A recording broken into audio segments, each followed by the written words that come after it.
All right, let's look at this closest target exercise. I posted this because it uses the ideas from Unit 8.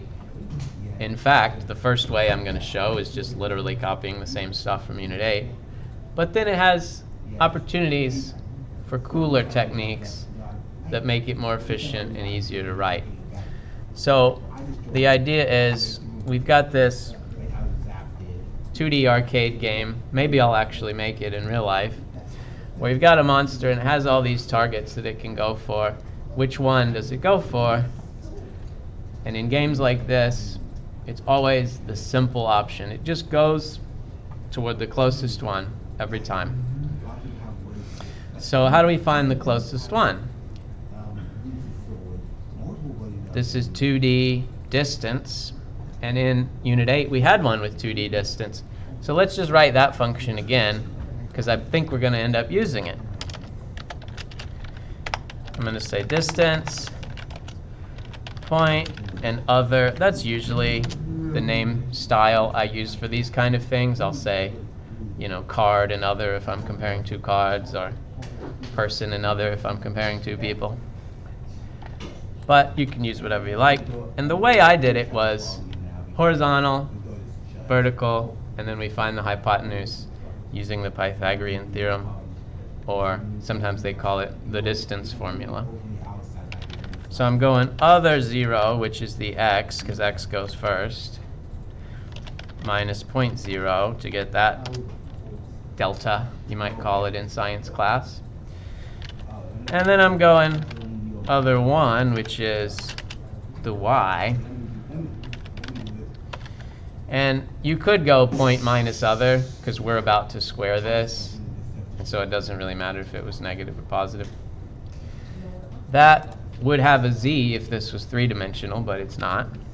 So I'm going to go dx squared plus dy squared, and then take the square root of that. You can go 1/2 power, or you can go square root. I'm going to use that, which means I'm going to import math like they showed in Unit 8. So this is how to find the distance between 2 points, and that's a building block of our idea, right? You have to find the distance between these two, and then these two, and then these two, and use that to rank the objects to pick the closest one. There was another Unit 8 about finding the max by just going through a list and saying, is this the biggest? Is this the biggest? I'm going to use that strategy here and just switch greater than, less than, to find the smallest.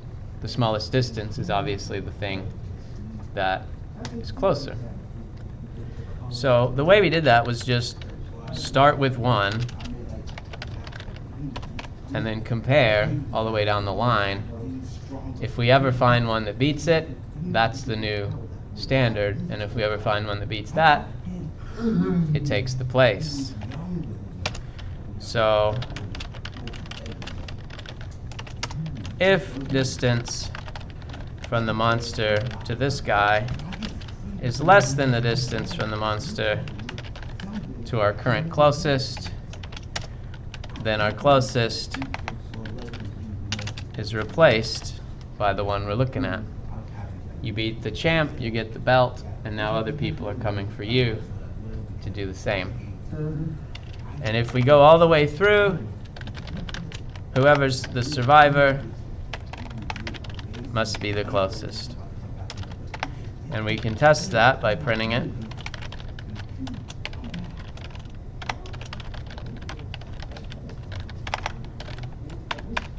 And we'll see.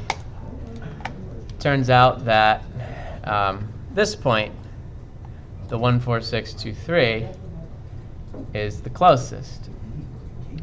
And if we show that on a 2D screen, which, like I said, I'll do that sometime in the future, we could draw lines between them and see that that line was a little bit shorter than the other lines. If we wanted to test it, we could make the other ones really bad and make them really super far just to make sure this one's close. Or we could print the distance that we find for everyone and compare that it's actually the lowest. And you could try that on your own if you're curious. However, I want to show some ways we can do this differently. First of all, this is a little wasteful because we're calling the distance function way more times than we actually need. And that doesn't matter in this case, but if we were comparing 1,000 objects, it might slow us down. Another thing is that there are built-in functions to do this. When we had the max exercise in Unit 8, they told us, don't use the max function because they wanted us to practice. But you could use the max function to find the highest number in a list.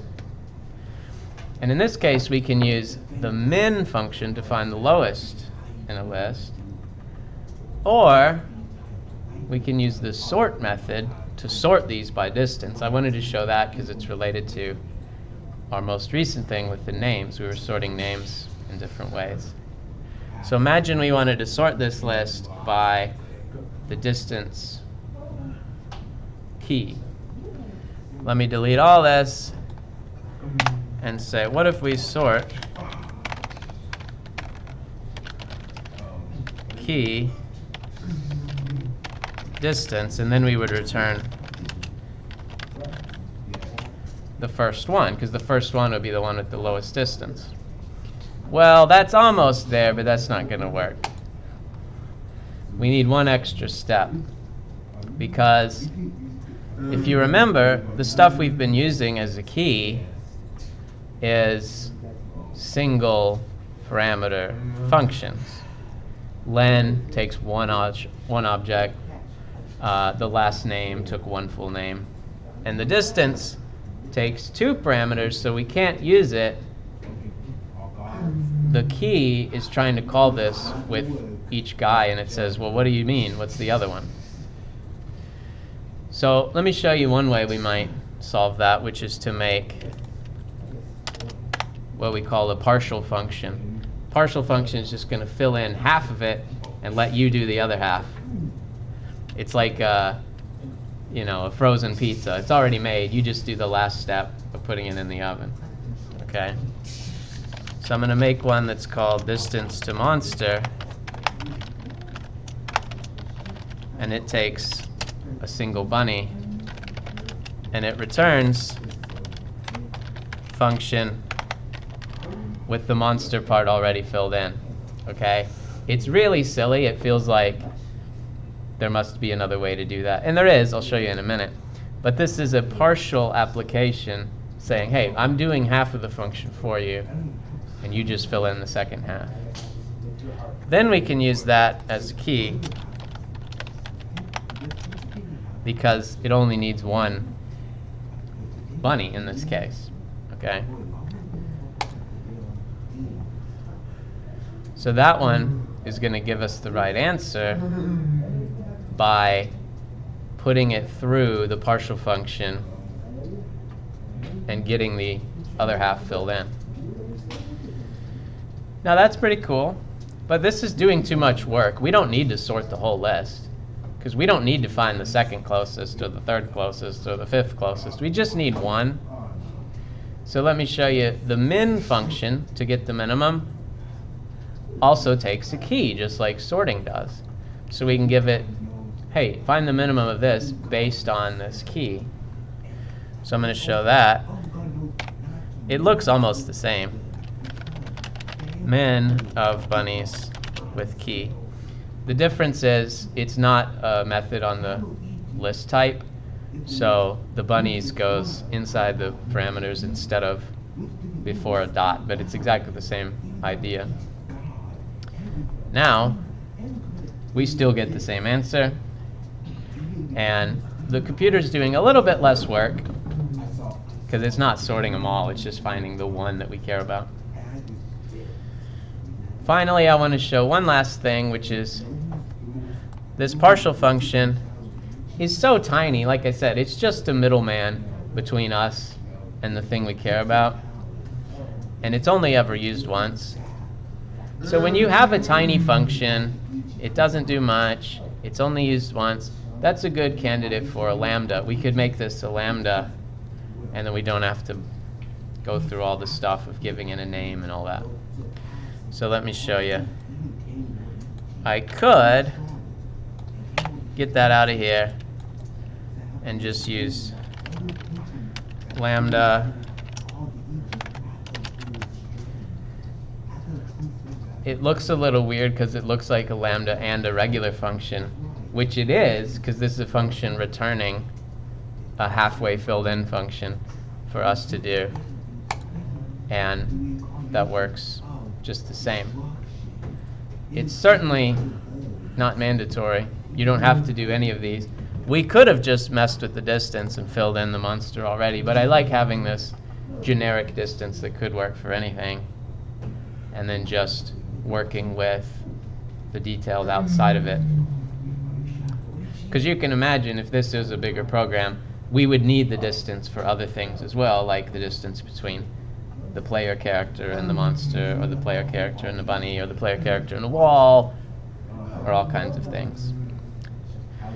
So this has shown several ways to do it, all effective. Some of them slightly easier to write, some of them slightly easier to read, some of them slightly more efficient on the computer's end, doing less work, but it's not a huge deal. I just wanted to show a few approaches. The sort key that we learned is not only for that. You can apply a key to min, max, and a few other things as well, so keep that in mind. You can do it with the regular function, you can do it with the lambda, and you can do partial functions that fill in half the parameter and let you do the other half when needed. A lot of functional programming has this idea of separating one parameter at a time. They have this concept called currying, where you separate a function into different steps, which is not exactly like this, but the same idea. So check that out, and that's enough for this video.